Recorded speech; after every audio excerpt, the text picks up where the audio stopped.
കണ്ണൂർ കീഴ്പള്ളി ചതിരൂരിൽ കണ്ടത് കടുവയുടെ കാൽപ്പാടുകളെന്ന് സംശയം. പ്രദേശത്ത് വളർത്തുനായെ വന്യജീവി ആക്രമിച്ചിരുന്നു. വിവരങ്ങളുമായി സന്തോഷ് ചേരുന്നുണ്ട്. സന്തോഷ്, ഈ ചതിരൂർ എന്ന് പറയുന്ന നിരവധി ഇങ്ങനെ വന്യമൃഗങ്ങളുടെ സാന്നിധ്യമുള്ള പ്രദേശമാണോ? നേരത്തെ ശല്യം ഉണ്ടായിട്ടുണ്ടോ അവിടെ?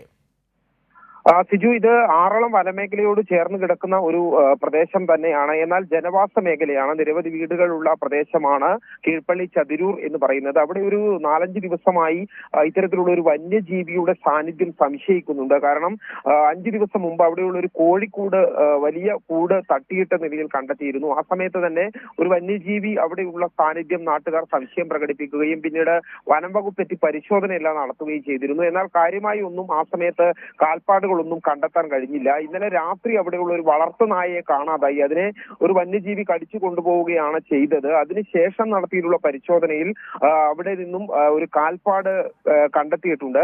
ഈ കാൽപ്പാട് കടുവയുടേതാണ് എന്നുള്ള ഒരു പ്രാഥമികമായിട്ടുള്ള നിഗമനമാണുള്ളത്. എന്നാൽ വനംവകുപ്പ് ഈ കാര്യം സ്ഥിരീകരിച്ചിട്ടില്ല. ആ കാൽപ്പാടുകളും അതോടൊപ്പം തന്നെ കടുവയുടേത് എന്ന് സംശയിക്കാവുന്ന മറ്റേതെങ്കിലും സൂചനകളും അവിടെ ഉണ്ടോ എന്നുള്ള കാര്യത്തിൽ ഇപ്പോൾ പരിശോധന നടത്തി വരികയാണ്. സിജു, അതായത് നിലവിൽ ഈ കടുവയാണെന്നുള്ളത് വനം വകുപ്പ് സ്ഥിരീകരിച്ചിട്ടില്ല, പക്ഷെ നാട്ടുകാരാണ് പറയുന്നത് കടുവയാണെന്നുള്ള കാര്യത്തിൽ ഒരു സംശയം പ്രകടിപ്പിക്കുന്നത്. തീർച്ചയായും അതാണ്. അതിനെ ശാസ്ത്രീയമായി അത് കടുവയുടെ കാൽപ്പാടുകളാണ് എന്ന് കൃത്യമായി സ്ഥിരീകരണത്തിലേക്ക് എത്തേണ്ടത് വനം വകുപ്പ് തന്നെയാണ്.